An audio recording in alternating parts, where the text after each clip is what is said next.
Et nous avons le plaisir maintenant d'accueillir en studio Caroline Lamarche. Bonjour Caroline. Bonjour Dominique. Alors, votre coup de cœur littéraire est double aujourd'hui puisque vous allez nous parler effectivement de 2 livres. Ah oui, une fois n'est pas coutume, ce sont 2 livres petits par la taille et le prix, mais grands par l'écriture. Et ce sont 2 livres de femmes. C'est Marie-Hélène Lafon, Album chez Buchet-Chastel, et Joanne Anton. Le titre, c'est Liège, oui, chez Alia, qui vient de sortir. Et elles sont publiées à Paris, mais elles viennent de la province, donc l'une du Cantal, Marie-Hélène Lafon, et l'autre de Liège, Joanne Anton, et elles la nomment, cette terre de leur enfance. C'est la rivière Santoire, pour Marie-Hélène Lafon, et tout ce qui se trouve alentour, les arbres, chemins, herbes, lumière, maisons, nuages, pierres, tracteurs, vaches, par ordre alphabétique, puisqu'il s'agit d'un abécédaire publié sous ce beau titre, Album, tout simplement, le titre abécédaire ayant été déjà pris par le superbe livre de Geoffredo Paris et paru il y a déjà un certain temps à l'Arbalète. Et pour Joanne Anton, c'est Liège avec la Meuse, la place Saint-Lambert, le CHU de la Citadelle, la gare des Guillemins, par où on vient de Paris, on y repart.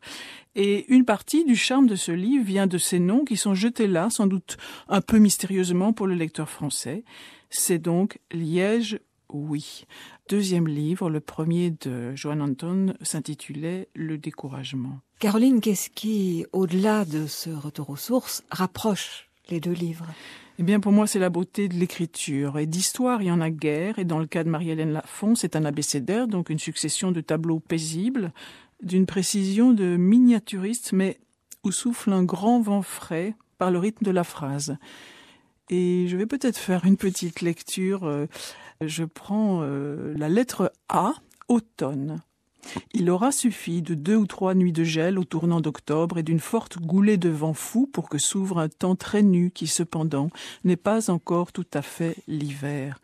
Il serait comme une bête rousse, ancienne, pelue, douce et coriace, que l'on n'apprivoiserait pas, qui ne se laisserait pas prendre. On la humerait seulement au détour des chemins pavoisés. Son fumet tenace, sucré et sauvage monte dans le cliquettement des peupliers qui n'en finissent pas de flamber au long cours des après-midi et des soirs, au bord de la Santoire ou au bout du pré derrière la maison. Il sent aussi le feu de Fannes, l'herbe froide, le bois mouillé, l'air cru, le cahier neuf et le plastique transparent qui sert à couvrir les livres. Il sent la nuit. Très belle écriture, hein, c'est celle de Marie-Hélène Lafon. Un extrait de son ouvrage Album, paru chez Buchet-Chastel, l'année dernière d'ailleurs. Et maintenant, si on jette un regard sur le livre de Joanne Anton, Caroline Lamarche. Eh bien, Joanne Anton, c'est aussi de la musique, de la minutie, du mystère et une forme de distance par l'ironie. Mais ça parle d'un arrachement, quitter Liège pour Paris, qu'elle compare à une naissance ratée ou à une opération compliquée qui pourrait avoir eu lieu d'ailleurs au CHU de la Citadelle. Ça parle du malaise et de la culpabilité quand on revient retrouver sa famille à Liège qui vous reproche un vêtement pas comme chez nous, un rouge à lèvres différent, l'accent gommé ou quelques kilos en trop. Et c'est le récit d'une ambivalence que nous tous, je veux dire les natifs de Liège et peut-être d'autres villes, ressentons. Et comme Joanne Anton, nous savons qu'il faut quitter ce lieu, qu'on crève si on y reste, mais qu'on ne le quitte jamais, qu'on y revient comme attiré par un aimant. Évidemment, le Cantal, c'est plus paisible, moins heurté, moins abîmé, parce que quand même, à Liège, on s'épouvante de l'ampleur du saccage qui a vraiment masqué la vue des collines et du fleuve avec des immeubles bon marché, etc. Mais donc à Paris, où la narratrice a une toute petite chambre, pour elle, ça vaut mieux, du coup, que les demeures liégeoises assez vastes, à loyer abordable, où règne sa mère et les amants de sa mère. À Paris, on évite la jalousie du frère et le jeunisme de la mère. À Paris, l'accent n'existe plus, cet accent que la mère tente de corriger et que la fille a perdu naturellement. À Paris, on évite le souvenir d'un père absent et d'un compagnon de la mère qui a saccagé votre enfance. Est-ce que ça veut dire pour autant que tout est beau à Paris ? Non, bien sûr, elle se fatigue de Paris, elle en parle avec ironie. Paris où les gens consomment sans arrêt de la culture pendant la semaine pour en parler dans les dîners en ville le week-end, le dernier film, le dernier livre, etc. Et donc elle pratique avec bonheur le grand écart. À Paris, Elle affirme qu'elle est inculte, et à Liège, elle a peur de passer pour hautaine, et il faut, dit-elle, qu'elle se surveille, etc. Mais quand elle retrouve quelques mots de wallon, elle est touchée. Quand elle mange à Lacquemant sur la foire ou qu'elle se balade sur la Batte, plein de questions surgissent, dévorantes. Elle dit « as-tu » parce qu'elle se méfie du jeu. Par pudeur, elle se parle à elle-même en tu. Pourquoi donc as-tu envie de repartir très vite? Pourquoi viens-tu de moins en moins souvent, une fois tous les 6 mois par exemple, pour 3 jours? On dirait une fuite, en fait. Sans doute, et c'est une fuite qui a une cause plus profonde que le côté provincial de Liège, qui est traité, j'insiste, avec infiniment de pudeur et de mélancolie. Il n'y a pas le moindre cliché, tout est fluide et fort.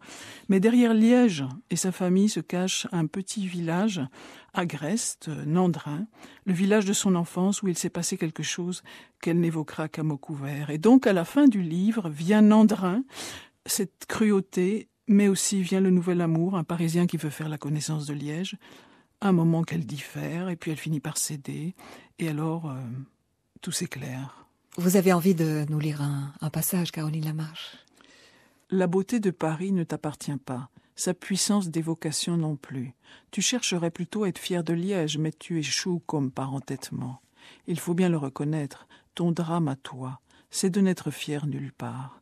À chaque fois que la voix de ta mère trahit un contentement de soi, mystérieusement arraché à ce qui lui fait de la peine, Paris, tu ne lèves pas le menton, tu ne souris pas, tu ne te tournes pas comme une petite fille avec sa robe de princesse. Tu baisses les yeux et espères qu'aucune question ne te sera posée. Cette ville exerce à Liège une fascination que tu ne comprends pas. Toi-même, tu n'es pas au clair avec cette ville, tu ne l'as pas choisie. Sans cet amour, tu aurais plutôt été à vivre à Londres. Tu pestes régulièrement contre ses métros bondés, ses prix, sa cruauté, sa froideur. Mais il suffit que tu la quittes pour observer qu'elle te manque. Au retour de n'importe quel voyage, tu ressens dans le taxi un pincement, une petite joie bizarre à contempler ses lumières, ses façades haussmanniennes, ses larges avenues. Alors que ta mère termine sa conversation devant l'entrée du musée, tes yeux se perdent dans le feuillage des arbres. Paris te semble être un non qui sans cesse devient oui, et Liège, le contraire. Deux très belles écritures, Caroline Lamarche, aussi bien celle de Joanne Anton qu'on vient d'entendre ici que celle de Marie-Hélène Lafon. Dans les deux cas, c'est beau, c'est fouillé, c'est sophistiqué, pourrait-on dire, parce qu'il doit y avoir beaucoup de travail là derrière, mais ça ne se sent jamais, c'est simple, accessible et donnant du plaisir à chaque ligne. On tourne les pages, non avec fièvre, mais en dégustant et en se disant « on est là avec elle dans le Cantal à Liège » et on y reviendra. C'est le genre de livre que l'on relit. On va rappeler les 2 titres dont vous nous avez parlé aujourd'hui, Caroline Lamarche.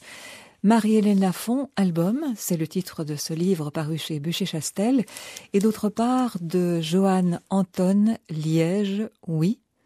Là, c'est publié aux éditions Alia. Merci, Caroline Lamarche. Merci, Dominique.